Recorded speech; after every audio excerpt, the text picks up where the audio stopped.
Welcome to the MicroLife Café. I'm your host, Sarah from MicroLife Fertilizers. We're talking all things organic horticulture and beyond, so pull up a chair and pour up a cup with us.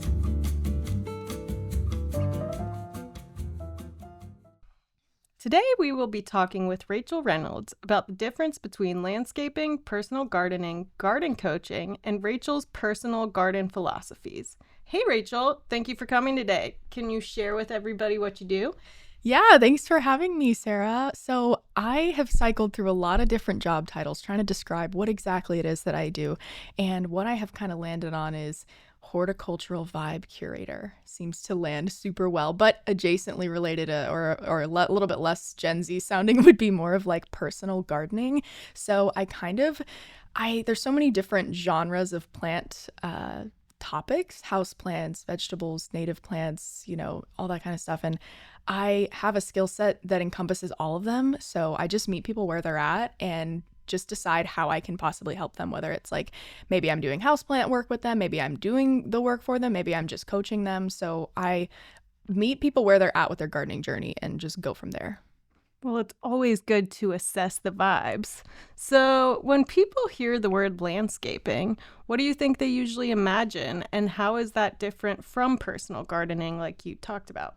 Yeah, so landscaping to me is where you're actually you are landscaping, like you are digging in the ground, you're, forming garden beds, you're installing things, irrigation maybe, and a lot of, I think what the public thinks of when they think of landscaping is kind of those cut and blow operations where there's the riding mowers and weed whacking and stuff like that. And I tried to go there initially. I knew I was never gonna own a lawnmower, but I tried to do the installations and the bed creations and stuff. And I quickly just realized this is not my skill set. I don't like doing this. This is not where my talents are best used. And so I pivoted to be more of a personal gardener. And because what I really liked was connecting with people and hearing their pain points and being like, oh, I know how to fix that exactly. They don't need me to dig the hole. They need me to tell them how to dig the hole. So in your experience, what gets lost when a garden is treated as a finished product instead of a living, evolving system? I think what people are missing, at least the part that's so fulfilling that people are missing when they look for the finished product, is the delayed gratification. We're so used to getting everything right now. We could DoorDash food right now, Sarah, and it would be here really soon. And you can't DoorDash a finished garden, or you can, but it's not going to last. So I think what people are missing is the slow burn of installing the plants and then waiting for it to actually give that kind of wow factor feeling. That takes a little while for that to happen. So people are kind of missing out on that when they want a finished product right away. So are you saying if people start gardening, then they'll become more patient? I think so. Yeah. Or I think that you'll have more life fulfillment, because there's this I talk about this a lot because I dabble in neuroscience just a little bit, and by that I mean I watch YouTube videos and TikToks about it and take courses. But the best research available. I'm doing research, guys.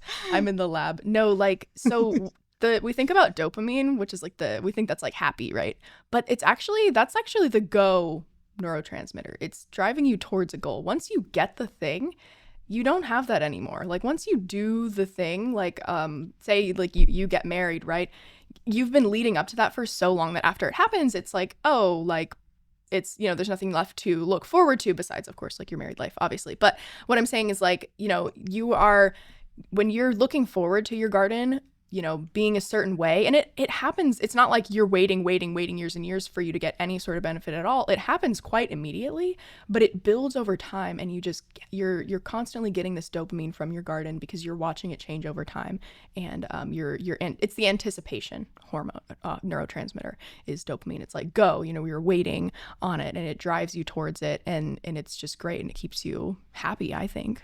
I love that. I think we all need a little bit more happiness. So moving on, what is a garden coach, and how does teaching someone how to garden change the long-term success of their space? Yeah, so a garden coach is more of and I guess it is kind of that teach a man to fish thing.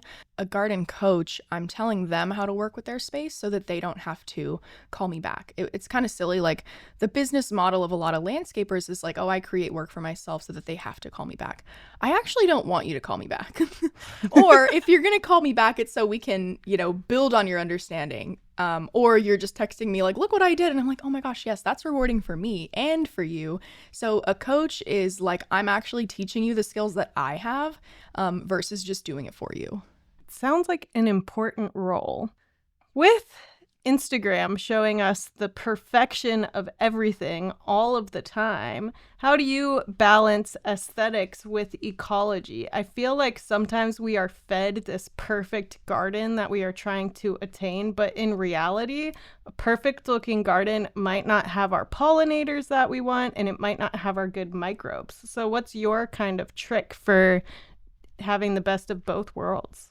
I would say you have to evaluate what you actually want out of your garden, and really dig deep into why do you want that, and do this with anything in your life.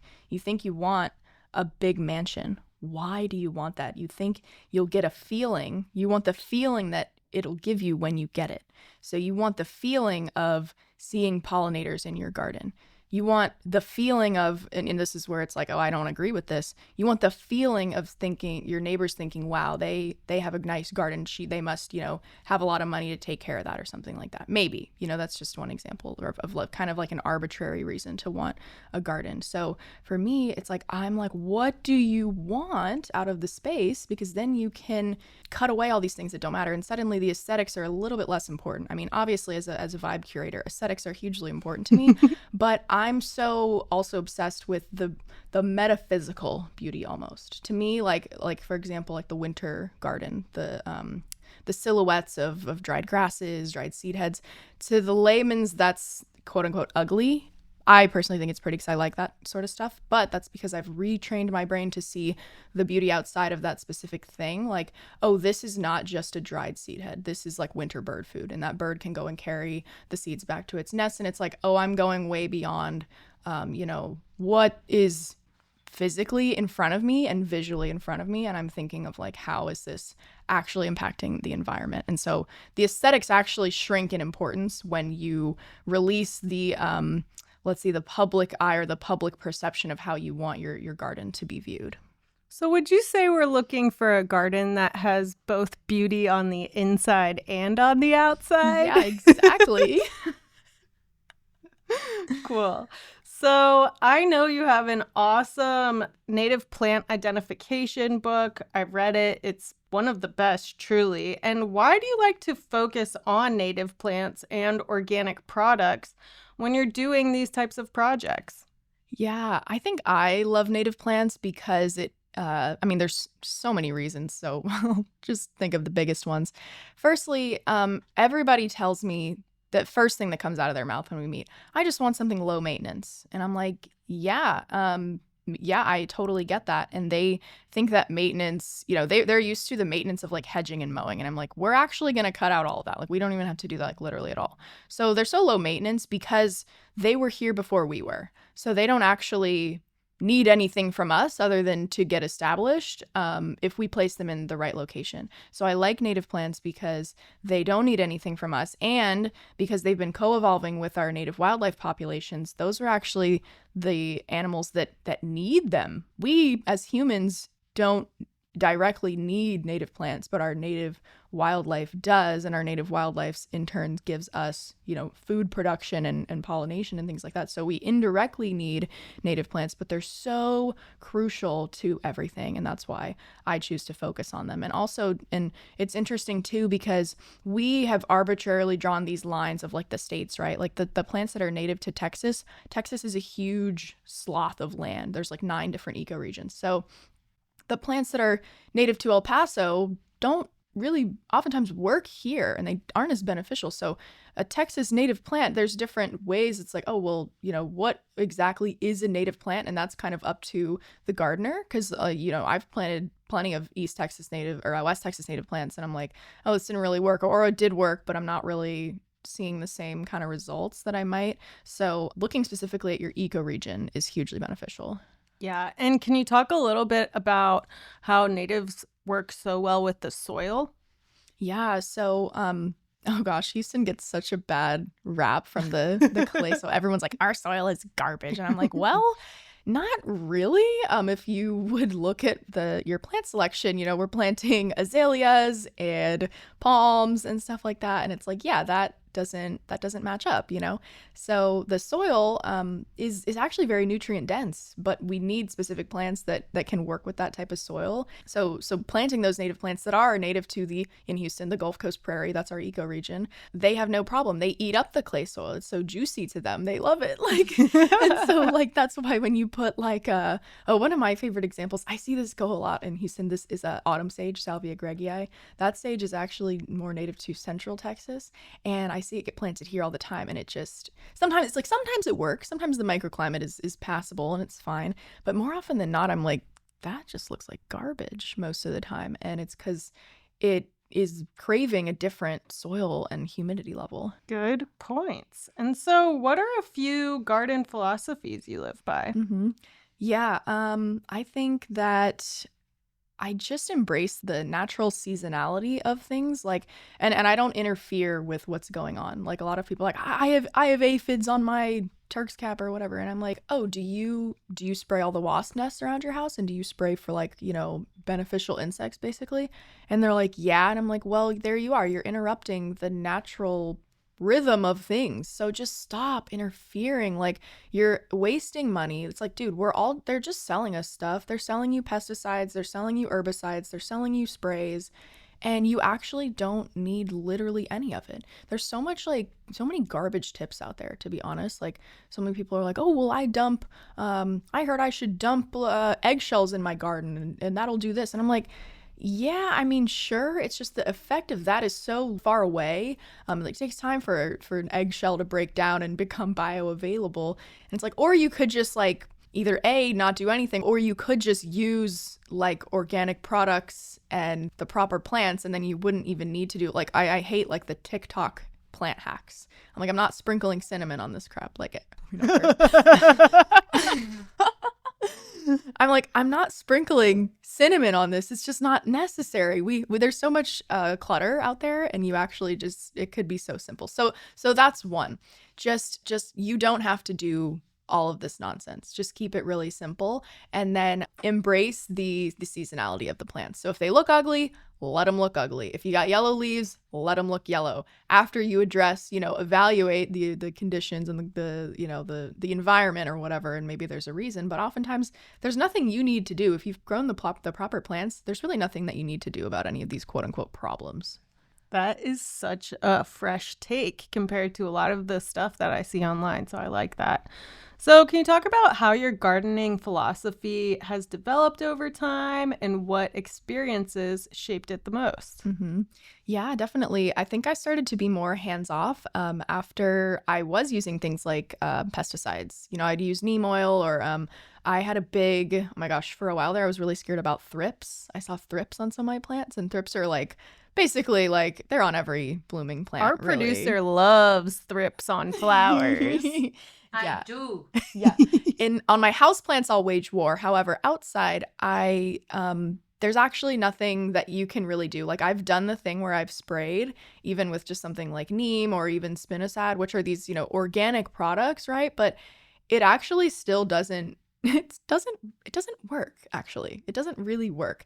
And especially if the infestation is so bad, because pests are a result of a stressed plant or something being off in the life cycle or the food chain, or sometimes it's just unavoidable and it's part of nature. And so over time I was like, oh, I'm spraying and this isn't doing anything, and I'm also by spraying killing now beneficial insects. So now the problem is even worse because I've killed the stuff that might have actually been on my side in the first place. So that was a huge piece for me. I even used to spray herbicide I had a client, I would spray herbicide for her and do sedgehammer.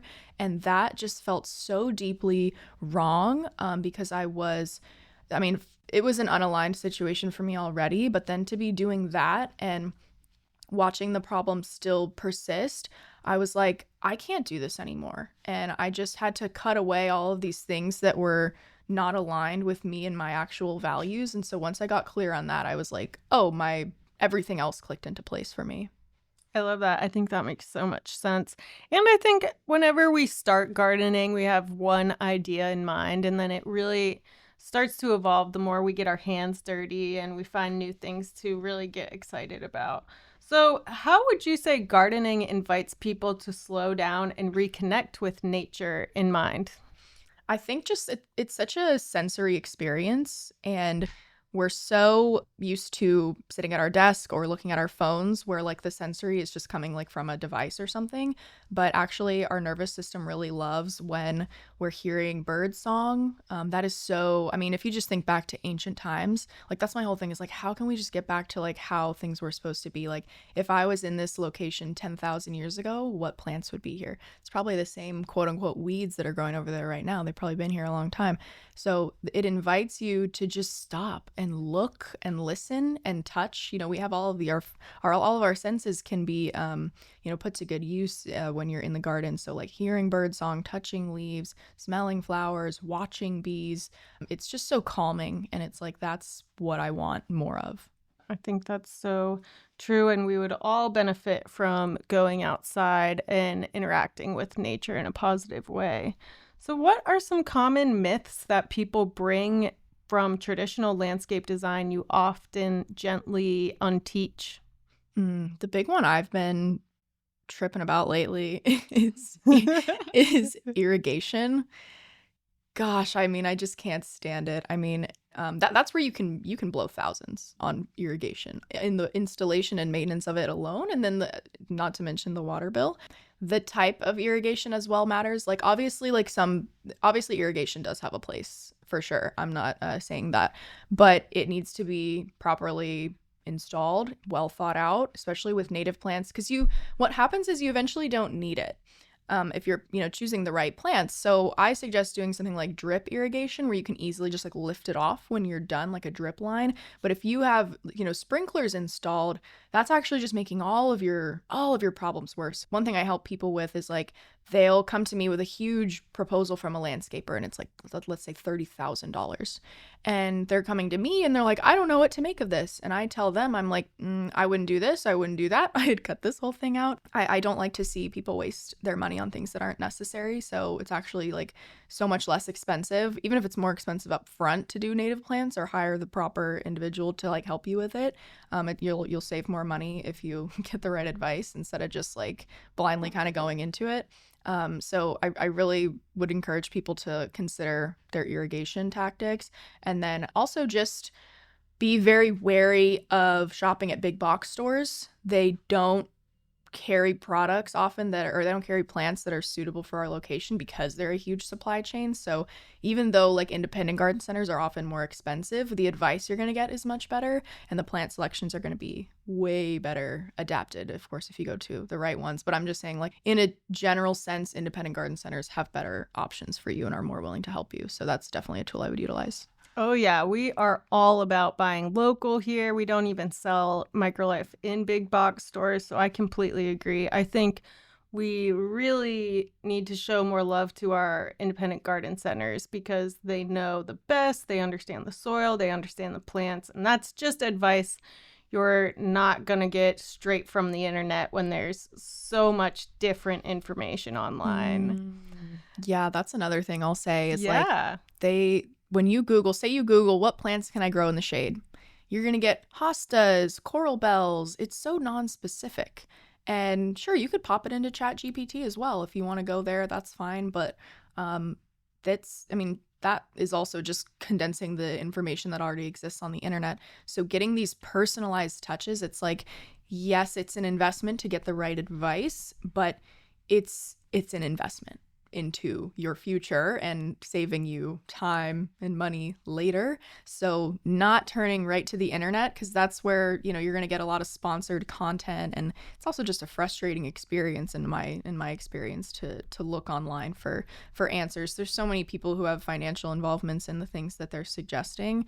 And so being very wary of what you're Googling. It's always better to turn to an actual person, whether that's like DMing someone on Instagram or like hiring someone like me. Oh, yeah, I completely agree. What does success look like to you in a personal garden, and how is that different from a picture perfect yard? Yeah, I think it brings me back to this feeling that I had that actually gave me the name for my business, Rachel Reynolds Dreamscapes.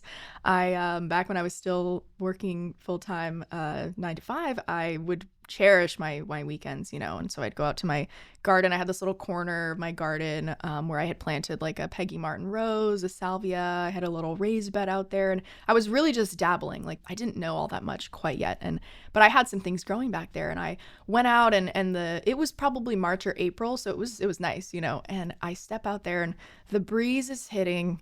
I'm hearing this wind chime somewhere. My neighbor has a wind chime.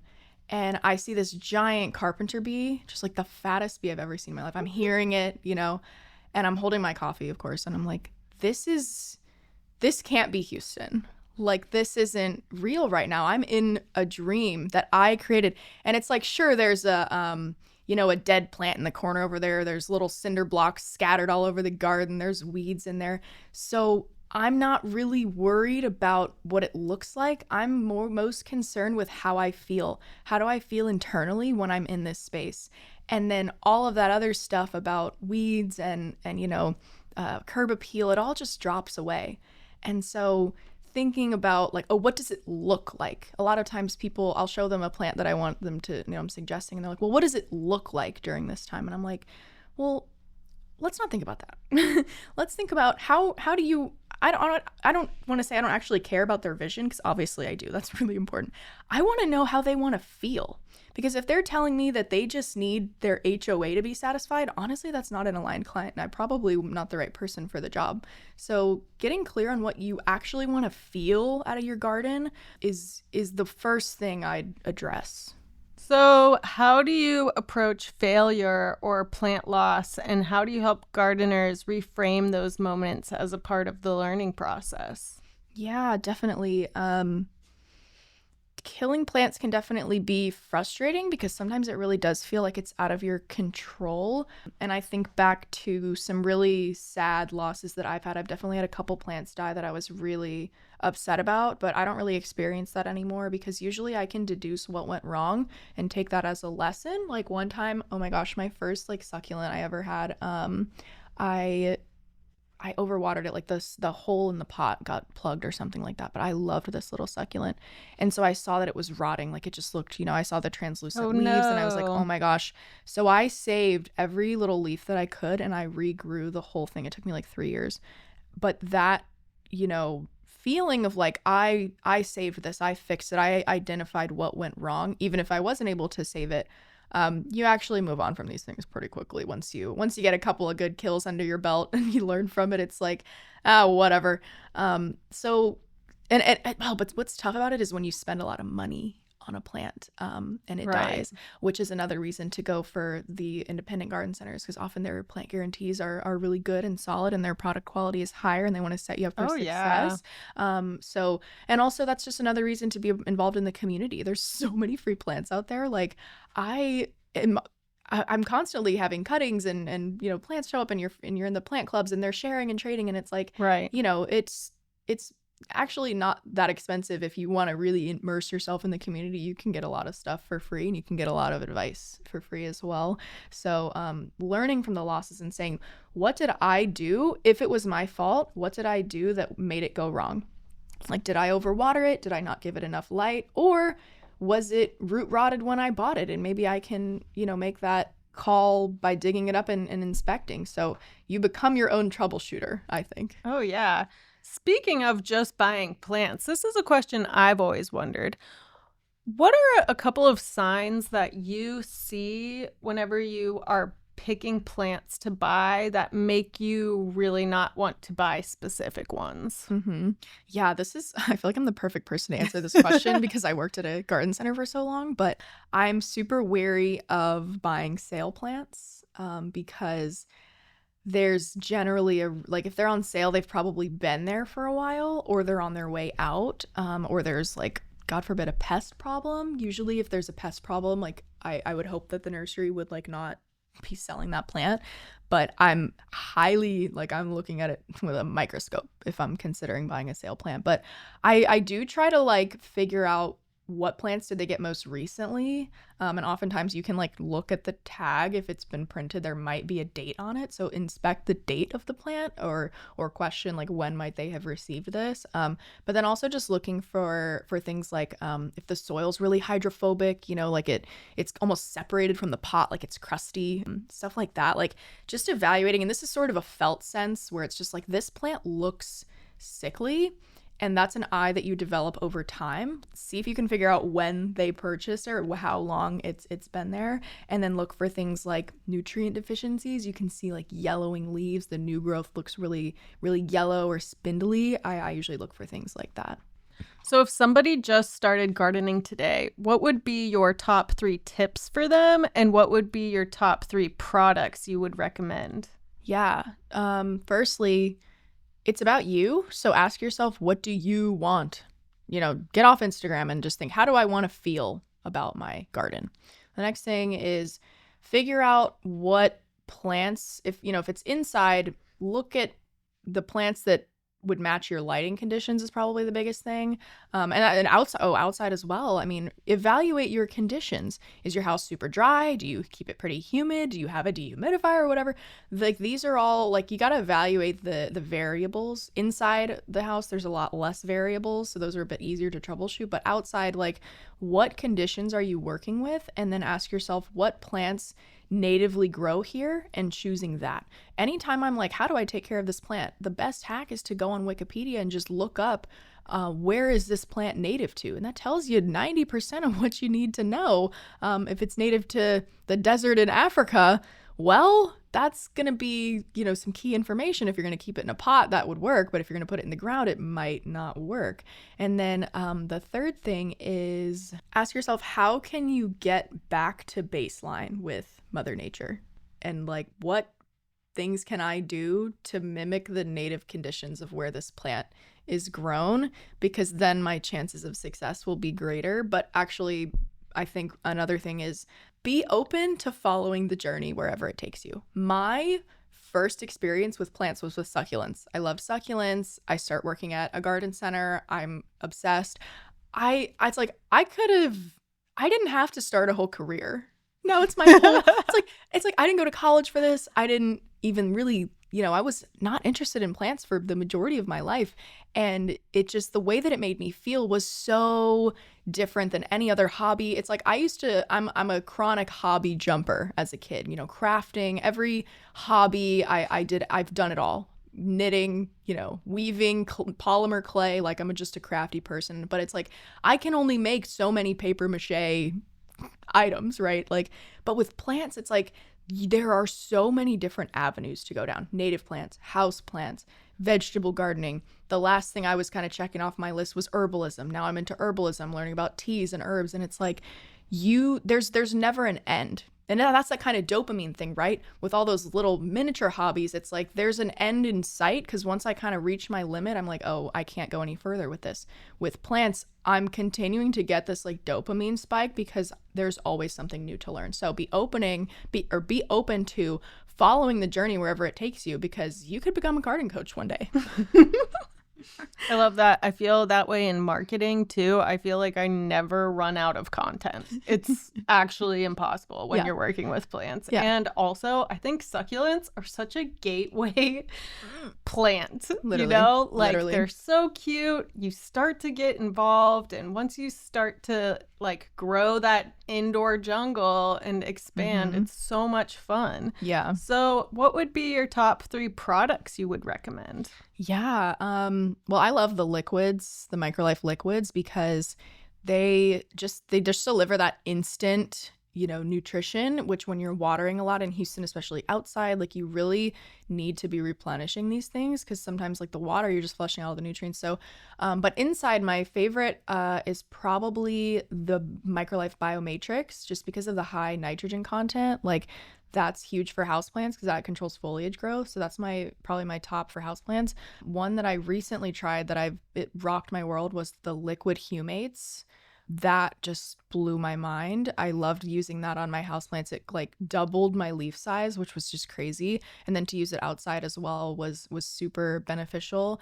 It's crazy to use these products. That's my first question for a lot of people. I'm like, they're like, I'm struggling, blah, blah, blah.